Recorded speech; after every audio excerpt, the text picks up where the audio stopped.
sometimes I wish that I could be invisible. And it's really contradicting, but I feel like so is everything in my life. I'm from Egypt. I was born in Cairo, and I lived there until I was 18. I went to school there and everything. My mother's family is originally from Turkey. When people say there's a lot of energy in New York and that it's really chaotic, I sort of laugh. It's all like a relative thing. I grew up what I think is like one of the craziest, most chaotic cities on the planet. And I wanted to go somewhere I had never been before and did not know a single soul. I went to Miami. The hardest thing was definitely like assimilating. Like I was such a foreigner. Like when I first came, I was just straight off the boat. In Egypt, it's really common to eat rabbit. And I noticed that like you can't get rabbit here, like people wouldn't be eating rabbit. And then one time I was buying food for my little dog in a PetSmart, and I saw that there were like little rabbits like in a pen, in a cage. And so I went up to the guy. I was like, hey, do you know where I could buy like rabbits to eat? Like he was like an extreme like PETA. Like he basically like got me escorted out of the place and told me that I was like a crazy person.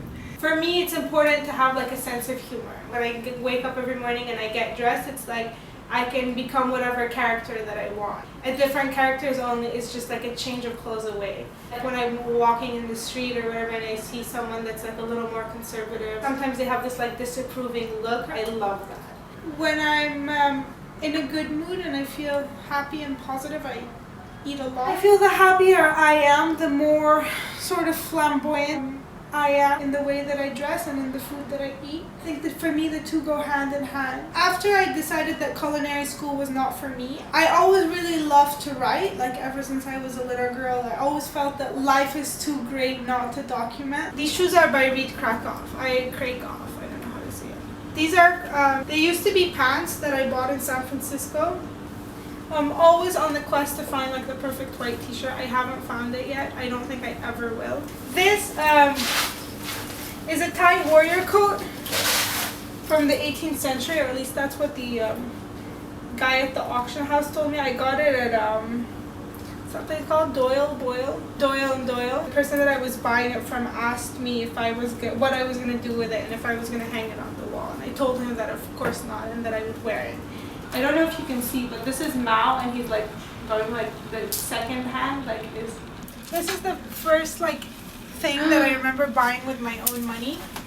My mom has tried to throw them out like over the years, like I don't know how many times. When I was young, I remember I used to tell my mom, I saw in this old Egyptian movie that this little boy would wear this hat and he would become invisible. And I would tell her like, oh, I want to be invisible, and my mom would be like, why would you want to be invisible? But this is the closest thing that I've come to being to an invisible hat, and I wear this like on days that I just kind of want to be in my own little bubble. A friend of mine makes these tops. I'm kind of obsessed with them. They're Peruvian. This is like Pima cotton, so it's really nice and soft, and she like embroiders them with these neon trimmings.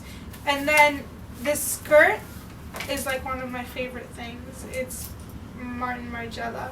I really like the structure. These are just my zebra shoes. I think that they kind of make my feet look big, like a man. My headpiece actually comes from a jacket. It's like the collar off a jacket, and I just basically like ripped it off and sewed a headband to it. This is a prayer bead thing from Iran. I really like the texture on it. Like you can feel like it's kind of like bumpy. So these are U.S. Army, Navy, one of like, fighters. Something that's been on my mind recently is since the revolution in Egypt and the uprising and what has happened, I fear that the people that have lost their lives fighting for democracy and fighting for their rights, I fear that their lives would be lost in vain. I have like some friends that have gone back, like that were living in the US or Europe and have gone back to be a part of it because it's an amazing time in history. So I feel kind of guilty just sitting like just being here, continuing to live my life comfortably when I know that people are dying, people that I know are dying and are fighting for something bigger. Indigenous communities and how repressed and oppressed they are, but they still manage to express so much of themselves. When you have very little, at the end you can produce something so grand, and when you have a lot, you sort of become nearsighted. I hate that look when someone just looks like they just like pranced off the runway. I think that's the worst. I'm not really into trends or anything like that. I think trends are for people that can't be bothered to come up with their own ideas.